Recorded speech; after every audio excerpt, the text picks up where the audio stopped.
¿qué tal? Estamos de nuevo en Escuela Católica, el podcast, y en esta ocasión me acompaña Óscar Pérez, secretario general de la CIEC. Óscar, qué maravilla que estés con nosotros, bienvenido. Muchas gracias por la invitación y con gusto a dialogar, compartir y aprender. Que al final, pues de eso se trata la educación. Esa es la educación. ¿Qué hace un laico encabezando a todas las escuelas católicas de América? Yo creo que la lección mía se adelantó a todo lo que Francisco quería en la iglesia, ¿no? Un adelantado podría ser.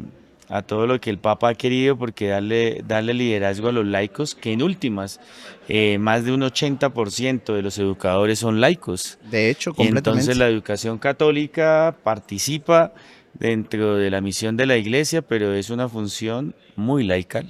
Sí, completamente. O sea, es decir, el fuerte de una escuela católica son sus docentes, principalmente laicos, involucrados en el día a día y en el acontecer de... ¿Cuál es la misión de la CIEC? La misión de la CIEC es animar los procesos de evangelización a través de la educación católica en el continente. Nosotros fuimos fundados en 1945, este año cumplimos 80 años.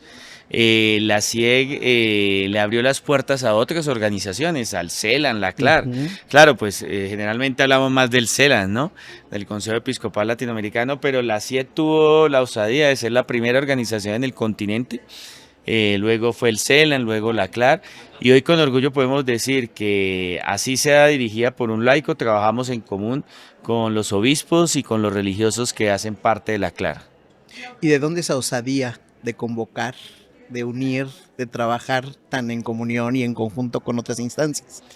Yo siempre insisto que esas convicciones nacen en casa, ¿no? Para mí siempre mi mamá nos enseñaba a trabajar con otros, a estar unidos. Soy muy familiar y entonces desde que llegué a la CIET, hace poco una hermana de mi consejo fue a la oficina y me dijo, es una casa muy familiar. Y es eso, ¿no? En América pues no estamos solos, ni somos la única. En América tenemos que trabajar en comunión con las federaciones de escuela católica de cada país, pero también hay que trabajar en comunión con los obispos, que son nuestros pastores, con los religiosos, que cumplen una función importante, pero también con los mismos maestros, porque yo soy maestro. Claro. Fui profesor de primaria, secundaria, de todas las áreas, de universidad, y pues entiendo también lo que viven los docentes, ¿no? Sus historias de éxito, pero también sus historias difíciles de vida, que es duro ser docente en América, ¿no? Sí, completamente. No sabía que habías estado delante de aula, que habías sido docente. ¿Cuánto tiempo estuviste en esa misión? Desde los 17 años tuve formación como hermano de La Salle, y allá desde que uno ingresa pues daba clases de religión, luego trabajé con los agustinos y con los jesuitas como profesor de educación religiosa, de filosofía y de ciencias sociales. ¿Y qué tal esa experiencia de estar con el alumno directamente? Espectacular. Por eso hoy cuando hablo frente a un salón de clase entiendo a un grupo de maestros, entiendo la vida escolar, ¿no? Hay momentos alegres, momentos difíciles. Trabajar con los padres de familia no es fácil. Completamente. Entiendo también las dificultades. El Papa mencionaba en un video que los docentes son mal pagos. Llegar al final de mes y que no le alcance a uno. Después de todo el trabajo de toda la semana. Luego sufrimos lastimosamente un doble desprecio. A veces nuestros niños y jóvenes desprecian al maestro. No reconocen la labor, pero también los papás nos desprecian. Pero también a veces la sociedad nos desprecia, ¿no? Decía un animador colombiano, uno de esos que cuenta historia de que si uno es profesor y se encuentra con sus amigos de colegio, de infancia y dice que es profesor, que no lo invitan a salir a uno porque el sueldo no le alcanza para estar saliendo cada 8 días, ¿no? Entonces por eso San Juan Bautista Lasalle hablaba de que tenemos que reivindicar la profesión docente. Y es un trabajo en el que el evangelio se hace realidad si dignificamos la labor del docente, si lo valoramos, si se siente querido, valorado, si se siente reconocido, ¿no? Que es lo importante. Sí, completamente. ¿Y cuál sería como el principal reto que tú ves desde tu experiencia de docente y viendo la realidad de la educación en la educación católica en Latinoamérica? Bueno, lo primero es que hay que invertir en formación. Cuando uno se capacita, cuando uno se forma, cuando uno adquiere todas estas habilidades necesarias, pues uno se esfuerza en ser un mejor ser humano, ¿no? Completamente. Pero de nada vale el conocimiento, de nada vale, lo voy a decir mañana que tengo una conferencia, no basta la formación profesional, es necesaria una ética. Pero no basta la ética, es necesaria una espiritualidad, ¿no? Y que la espiritualidad es muy distinto a religiosidad, porque todos somos seres espirituales, donde anían los sueños más profundos, las convicciones. Y creo que nosotros tenemos que hacer un trabajo muy importante en fortalecer la autoestima de nuestros maestros, que se quieran, que se valoren, que reconozcan que su misión es importante. Porque cuando uno se quiere, uno se valora, cuando uno tiene sueños, ilusiones, no importan las dificultades, uno sigue adelante, uno sigue trabajando. Y entonces siento que la labor del docente es importante y que nosotros, dándole la formación necesaria, podemos ayudar a contribuir con su dignidad. Hay una gran necesidad de formación Una gran en el necesidad docente. de formación socioemocional. ¿Sería la más importante? Es la más importante, porque si nos damos cuenta, vivimos en guerra, ¿no? Sí. Nos levantamos, vivimos en guerras. Vemos las noticias, vivimos en guerra. Una tercera guerra mundial por partes, pedazos, como dice decía Francisco, ¿no? Y ahorita con todo lo que estamos viviendo a nivel político, ¿no? Entonces, si nosotros somos capaces de tener docentes equilibrados emocionalmente, lo emocional es clave para que haya espiritualidad. Y entonces, qué bonito sería que los docentes adquirieran esas herramientas necesarias para sortear las dificultades, para salir adelante, para encontrarle sentido a lo que se hace, ¿no? Y cuando uno le encuentra sentido a lo que hace, uno es feliz. Sí, completamente. El sueldo, pues sí, es importante, porque no voy a decir que tener dinero no es importante y tenemos que tener lo necesario para poder vivir y consumir lo necesario, o sea, hay que consumir sobriamente. En estos encuentros de ecología a mí me llama la atención porque dicen, no, es que el consumismo es malo. No, el consumismo no es malo. El problema es consumir exageradamente, pero si no consumiéramos no tuviéramos para vestir. Claro, completamente. Y hoy el docente necesita tener las herramientas necesarias para tener casa, familia, salud. Entonces yo siento que la CIEG y es la invitación a todas las organizaciones, el hecho de apostar por la formación de docentes como este espacio contribuye a mejorar la vida de ellos, pero también la calidad de la educación. Y de alguna manera también incide en la vida de los alumnos. En la vida de los alumnos, porque si el maestro está contento, va a llevar esa alegría al salón de clase, ¿no? Y esa alegría es fundamental porque la empatía es clave en el aprendizaje. Cuando llega un conferencista, a mí siempre me marcó eso, que los 5 primeros minutos son importantes porque si hay empatía con el auditorio, ¿si conectas? Se conecta, pero si no hay empatía, por eso la neurociencia nos dice los 5 primeros minutos, ¿no? Que contar historia, un cuento, o hacer reír, o salir más allá de la formación que uno tiene, porque a veces en la educación, pues uno piensa que entre más estudios, pues más importante es. Y hoy recorriendo América he descubierto que a veces la gente que menos estudios tiene es la gente que posee más sabiduría. No es lo mismo tener títulos a tener sabiduría. Completamente. Y en eso tenemos que trabajar con los docentes para que redescubran su vocación, la valoren, se dignifiquen, reconozcan que es importante y lleguen al aula convencidos de que su labor es importante y queridos.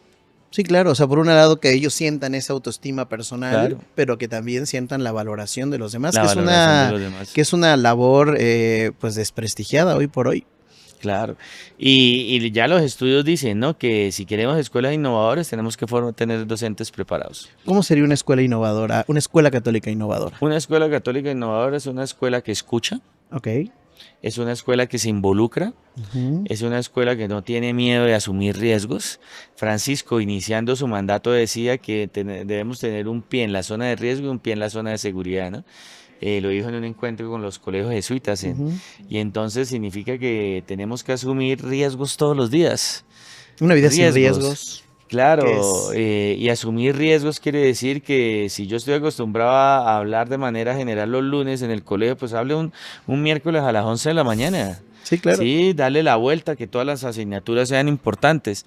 A pesar de que hablemos de que formamos integralmente, todavía la formación integral no lo hacemos, no es una realidad. A pesar de que llevamos 6 años hablando del pacto educativo, el pacto educativo no se ha logrado en las escuelas. ¿Sí? A pesar de que digamos que valoramos la mujer todavía, la mujer no la no la valoramos, ¿no? Sí. En América Latina es una cultura muy machista. Sí, completamente. Entonces yo creo que hay que ir dando pasos de, primero, involucrarnos, de acercarnos, de escuchar las necesidades de los otros, de sonreír. Yo siempre digo que la sonrisa es fundamental. Ahorita en un estudio de marketing que hacíamos de los colegios católicos, ¿por qué estamos perdiendo tanto alumnos? Y nos dábamos cuenta que nos hace falta un proceso de marketing en nuestros colegios. Y el marketing no quiere que ser con grandes Sí, propuestas claro que no. tecnológicas, Ujú. pero empieza por la sonrisa del portero, por la sonrisa de la secretaria. Sí, completamente. Empieza, y lo he vivido. Lo he vivido en América. Yo he ido a dar conferencias, me acuerdo en X país para no. En Para no X país señalar. fue a dar una conferencia y yo llegué el vuelo y llegué y no me dejaron entrar al colegio. Y no me dejaron entrar, yo soy el conferencista, ¿no? Sí, Y luego en otro colegio me dejaron esperando 3 horas en la silla. Yo le dije, con toda la pena yo me voy, o sea, sí, claro. sí, entonces todo eso es marketing. Sí, La completamente. sonrisa, la ¿Qué alegría, transmitimos, no? ¿Y qué claro, transmitimos desde la puerta? desde la puerta. Por eso el Papa Francisco, un libro que no hemos aplicado enteramente en la iglesia, es Evangelii Gaudium, porque nos habla de que el cristianismo es un encuentro. Ujú. Y cuando yo me encuentro con alguien estoy feliz y esa alegría del encuentro tengo que comunicarla. A veces pareciera que no hemos tenido ese encuentro. Entonces, cuando hablamos tanto de conversión, no es tanto de cambiar, es de celebrar ese encuentro, ¿no? De vivir felices. A veces el Papa lo dice, ¿no? Vivimos con cara de funeral, Completamente. vivimos Cristianos con cara de tristes. Viernes Santo, Sí, vivimos sí, como sí. si no hubiera Pascua. Ujú. Y resulta que el centro de la iglesia es la Pascua, es la alegría de vivir. Y entonces yo creo que asumir riesgos tiene que ver con la posibilidad precisamente de encontrarnos y que todos juntos podamos asumir esos riesgos. De hecho, el mismo encuentro, ¿no? Con el otro Claro. es un riesgo. ¿No? Es un signo incluso como de debilidad, ¿no? De presentarme Mm, vulnerable ante el otro, pero también de escuchar y de enriquecerme con el claro. otro. Decías de escuchar. ¿A quién debería de escuchar más la escuela católica? Yo creo que, como dice el pacto, a las nuevas generaciones. Tienen mucho que decir Primero las hay que nuevas escuchar a las nuevas generaciones. generaciones, a los niños, a los jóvenes, escuchar a sus maestros. A mí me llama la atención que una de las prácticas innovadoras de Virgin Mobile es Ujú. tener contento a los trabajadores para que ellos hagan felices a sus clientes. Yo sé que nuestros niños y jóvenes no son nuestros clientes en la escuela porque tenemos un objetivo misional, pero si no tenemos educadores contentos no van a transmitir esa alegría Sí, completamente. a los niños y los niños y jóvenes se dan cuenta que maestro es feliz. Sí, Los niños y jóvenes se dan pero de cuenta cuando a inmediato. uno le gusta lo que hace. Ujú. Los niños y jóvenes, porque cuando a uno le gusta lo que hace, uno se apasiona, uno va más allá, ¿sí? Y uno descubre cuando alguien es contento, o sea, nada más cuando va uno a una oficina del Estado, se da cuenta que vivimos en las oficinas del Estado, la gran mayoría de personas son infelices. Sí, es verdad. Por eso son malacarosos, tratan mal, atienden cuando les da la gana, Por ¿no? eso a uno le choca, le molesta mucho estar allá. Claro, y entonces yo creo que si hacemos un esfuerzo por trabajar con nuestros docentes, para que sean felices, para que se apasionen por lo que hagan, para que descubran que su profesión es muy importante, vamos a lograr mucho. Entonces las escuelas innovadoras son aquellas que escuchan para seguir, las Sí, escuelas que se justo escucha. involucran, Ujú. las escuelas que generan procesos de transformación sin miedo. Yo creo que el gran ejemplo en la Biblia está en la mujer de Lot, ¿no? No Ujú. podemos seguir mirando atrás, Completamente. tenemos que estar mirando hacia adelante. Quizás la educación en la que nosotros fuimos formados no fue mala porque ha hecho que nosotros estemos acá, pero hoy no responde al momento en el que estamos viviendo. La escuela católica voltea mucho hacia atrás. Miramos mucho hacia atrás. Seguimos muy arraigados a las estructuras que Ok. en otro tiempo dieron respuesta y muy buena. Pero hoy tenemos que reconocer que primero ya no nuestros niños ni nuestra familia son católicos. Segundo, hay que reconocer que no tenemos familias. Antes se hablaba que la escuela era el segundo hogar, pero hoy cómo hablar del segundo porque ya no tienen el Sí, primero. sí, completamente. Antes estudiamos en colegios católicos porque el tío, el papá, pero hoy los niños lo primero que hacen es buscar un colegio de calidad. Hoy los niños no buscan un colegio católico, Sí. no busca el papá colegio católico de la ciudad, sino buscan un colegio Donde, donde enseñan que sea bilingüe, inglés, trilingüe, con justo espacios deportivos, con colores. Yo siempre insisto tecnología. que una de las cosas del marketing educativo es que nos debe llevar a que la escuela sea colorida. Sí, salgan los colores crema y blanco que hay, que pongan colores verdes, amarillos, que donde hayan tantas paredes abran puertas, que entre la luz natural. Esos son procesos de transformación que nos cuesta. Porque es que no es solamente generar procesos de transformación de la mente, ¿no? Que son los paradigmas, sino también es necesario generar procesos de transformación desde el corazón. Porque desde el corazón es donde salen las acciones. Yo le puedo enseñar a un niño a ser bueno, pero si él no lo quiere, nunca va a ser bueno. Sí, y si no tiene ejemplos. Y si no tiene ejemplos. ¿Cómo por qué? Tendría que ser bueno. Es un proceso muy humano. Y por eso sigo insistiendo que si generamos procesos de transformación en la vida de los docentes, vamos a generar procesos de transformación en la escuela. No, y ese proceso de transformación, decíamos al principio, ¿no? Tiene que ver con esa atención socioemocional del docente, en ese reivindicar el valor que tiene el docente. En las 3 claves de la autoestima, ¿no? La autoestima, yo me quiero. El autoconcepto, yo me valoro. O sea, yo tengo que valorarme. La autoimagen, yo me gusto. Porque, claro, nos venden tanto, vivimos de la imagen, ¿no? Entonces todo es mostrar, pero el hecho de que yo sea consciente, que yo todos los días me vea en el espejo y diga, oiga, yo me veo bien, valgo la pena. Claro. Sí, oiga, tú eres importante, pero también autoelogiarse a veces también. Darse un gusto. Uno en la vida tiene que darse un gusto, irse a comer un helado, tomarse una cerveza. Las mejores cosas de la vida son gratis. ¿Sí? Sí.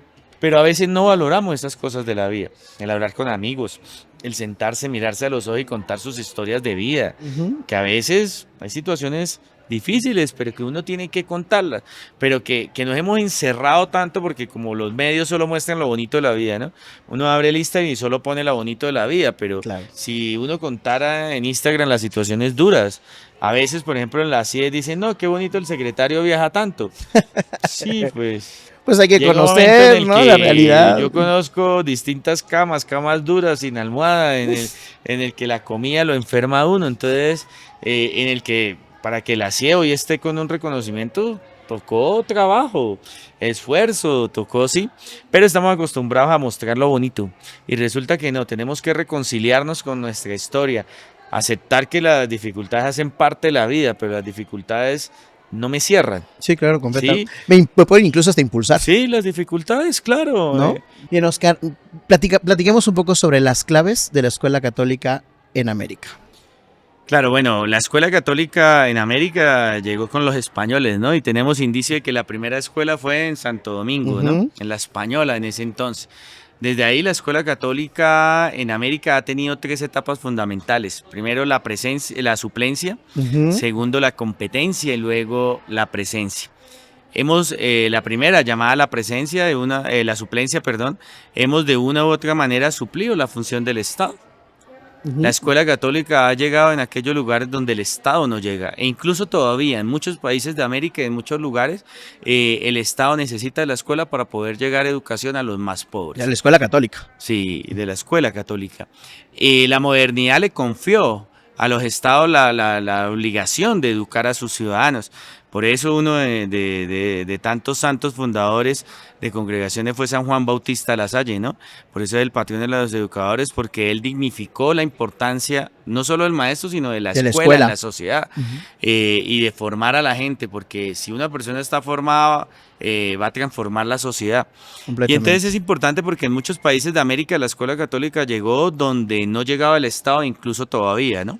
E incluso hay países que pueden ser países de desarrollo medio, etcétera, que todavía la escuela cumple una función de suplencia muy importante, ¿no? Y que si la escuela católica no existiera, el Estado no podía llegar. No menciono esos países por no.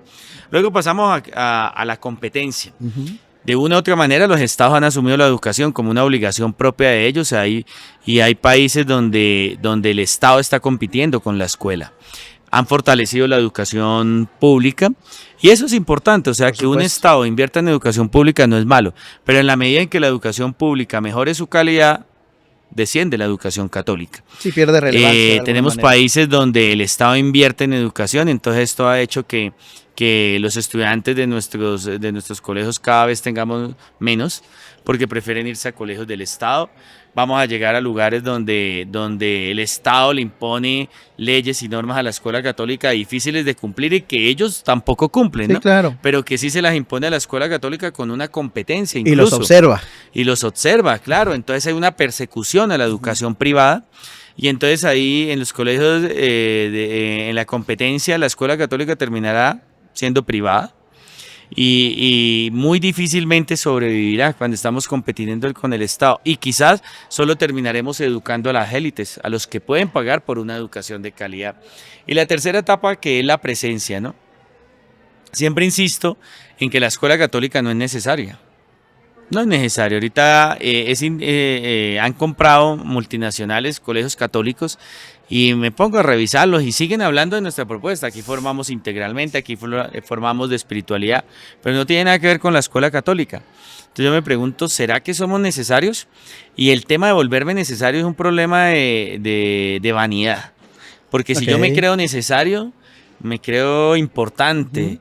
Me creo que sí, de prepotencia. Sí, relevante. Y yo creo de ¿no? relevante. Claro. Y yo creo que nosotros no somos necesarios, pero sí debemos ser significativos. La escuela católica de hoy debe responder a los signos de los tiempos.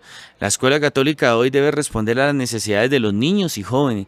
La escuela católica de hoy no puede ser un búnker encerrado en las cuatro paredes donde todo es bonito. No, la escuela católica de hoy debe estar abierta al mundo, debe estar en diálogo con el mundo. Sí, la escuela católica de hoy debe formar para un mundo multirreligioso. La escuela católica debe formar para un mundo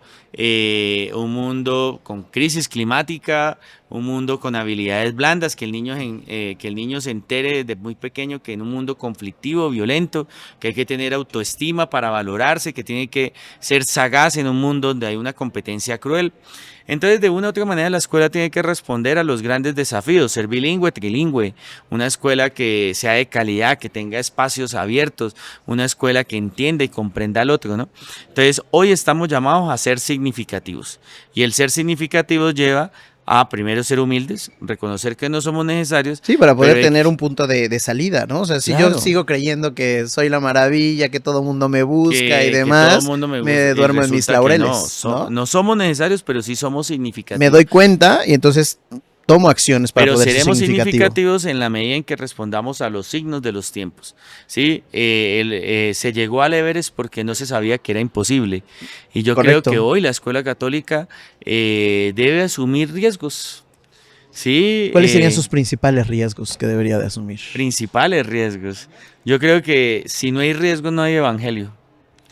El mismo evangelio, bueno, pues ahí está, el que nos lo trajo, mira cómo terminó. Yo creo que, bueno, me arriesgo a aventurarme, ¿no? Riesgo es que hay que asumir pedagogías contemporáneas. No nos dé adaptadas miedo, a los signos de los tiempos. No nos dé miedo dialogar con las nuevas pedagogías contemporáneas. No nos dé miedo a formar para la vida espiritual. Porque durante mucho tiempo en América hemos formado para la vida religiosa, no espiritual. Entonces sacamos montones de niños haciendo la primera comunión, pero salen de la escuela y no se llevan nada. Entonces hay que dar el vuelco, hay que formar para la vida espiritual. No debe ser nada más para rezar el rosario en el mes del rosario, claro, sino cómo aplico y lo vivo en mi día a día. Nosotros sufrimos de bulimia pastoral, exceso de actividades religiosas, pero cuando salen de la escuela no quieren saber nada, ni de Dios, ni de vírgenes, ni nada. Por supuesto. Y entonces varias encuestas que hemos hecho nos revelan que los niños salen de colegios católicos aburridos. Entonces tenemos que formar la vida espiritual. Completamente. Yo creo que tenemos que formar a los niños para que sean buenos, para que sean bondadosos. Tenemos que formar a los niños. Si no formamos seres bondadosos, hemos perdido el tiempo en la escuela católica. Sensibles a las necesidades de los demás. Sensibles, que sean compasivos. Por eso mañana lo diré en una conferencia, tenemos que reinventarnos como seres humanos. Y reinventarnos como seres humanos lleva a que la escuela católica potencie todo aquello que nos hace humanos. El amor como fenómeno biológico, el encuentro con los otros, la ternura, la convivialidad, la gentileza, la cordura, la compasión, el buen humor. Sí, también es importantísimo. El gran problema también en nuestras instituciones educativas es que todo el mundo anda de mala cara. Y yo siempre digo, o sea, si uno no tiene buen humor, pues únase a alguien que tenga buen humor y le saque una sonrisa. Claro, mínimo. ¿No? Y le saque una sonrisa. El Papa insiste, ¿no? De que la alegría es fundamental, ¿no? Yo siempre digo que 2000 años de cristianismo y ningún documento sobre la alegría. El Papa nos habla de la alegría, pero no hay un documento oficial de la alegría, ¿no? Sí. Y ese es otro riesgo, educar con alegría. Con alegría. Sí, no nos dé miedo echar un chiste en clase y que sonriamos en clase. Hoy la neurociencia lo dice, que hay que echar un chiste, que hay que contar historias. Hoy la neurociencia nos dice que hay que romper paradigmas. Por ejemplo, me acuerdo en un colegio que un hermano Claro, los colegios católicos, la Eucaristía es importante y a veces obligamos a todos los del colegio a ir a la Eucaristía, ¿no? Porque hay que ir, si porque no es así católico, es, pues tiene que vivirla, me gusta o no. Pero este hermano se dio cuenta que muchos niños no eran católicos y entonces les creó en la biblioteca, aquí ore al Dios en el que usted cree, y les puso música de fondo y los muchachos se fueron de la misa, a mitad del colegio se fue para la biblioteca. Sí, y entonces él empezó con la dinámica, bueno, ¿cuál es el Dios en el que usted cree? Y resulta que es el mismo Dios de Jesús. Lo que pasa es que, claro, nuestra religión para nosotros es más importante que rece el rosario que entender la vida humana, ¿no? Que encontrarse con Jesús incluso. Digo, suena terrible, pero es la realidad. Claro, incluso en un encuentro que hubo de pastoral me llama la atención porque en un conferencista decía, hay que abrir las puertas, ¿no? Como dice el Papa Francisco. Y alguien decía, sí, para que salga Jesús. Yo digo que no, a veces para que entre. A veces. Porque a veces fuerte, llevamos 2000 años de cristianismo hablándole a los niños quién es Jesús, pero se nos ha olvidado hablar como Jesús. Y ese es un cambio metodológico pastoral importantísimo, porque se trata de asumir las actitudes de Jesús. Y recuerde que cuando murió Jesús, el gran debate que se hacía era, alguien tan humano no pudo serlo sino Dios. Entonces el gran objetivo de nosotros es volvernos plenamente humanos. ¿Sí? La encarnación, una religión que se encarnarnos en la vida de los niños, de los jóvenes, de los maestros, parte de en las situaciones particulares. Esa creo yo que son los grandes riesgos que debemos hacerlos, pero no solamente hay que tenerlos acá, sino hay que llevarlos acá. Acá y que bajen a las manos, y que bajen a las manos. Para que claro, nosotros realidad, ¿no? tomamos la imagen del corazón, ¿no? Pero sabemos que toda la inteligencia emocional también está en el cerebro, pero el corazón es lo que es, dice Leonardo, la inteligencia cordial y sensible, la que nos hace despertarnos todos los días con sueños, ilusiones, sí, que nos lleva a esa vida espiritual, ¿no? A tener principios, a luchar por ellos, a tener esperanza. Sí, porque hay que tener esperanza. De una u otra manera, tener esperanza es creer que sí lo vamos a poder lograr. El mejor vino está por venir, diría Francisco en su biografía, completamente. Sí, señor. Bien, ¿qué tendría que pasar, ya para ir cerrando, ¿no? Para que esa escuela católica aquí en América tenga esa visión esperanzadora en los jóvenes, en los maestros, en los padres de familia? Mahatma Gandhi decía, sé el cambio que quiere ser. Y el Papa lo dice que para que haya cambios en la iglesia hay que partir de una conversión personal, ¿no? Porque generalmente nosotros siempre que hablamos de conversión hablamos de otro. Voy a convertir a los otros, voy a convertir al otro. Tienen que cambiar los Por niños, la conversión de los pecadores pedimos. Y tiene que cambiar todo el mundo y no cambio yo.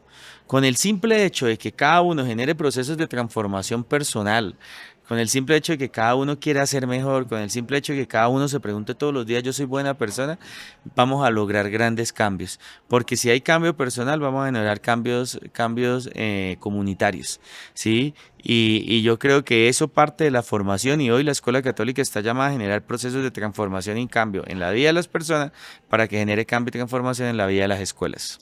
Una conversión. Una conversión. Pues muchísimas gracias, Oscar, por acompañarnos en este momento. Y pues bueno, muchísimas gracias a todos los que nos han acompañado en Escuela Católica, el podcast. Síganos en los siguientes episodios y por supuesto en nuestras redes sociales. Muchísimas gracias. Gracias, Oscar. Igualmente.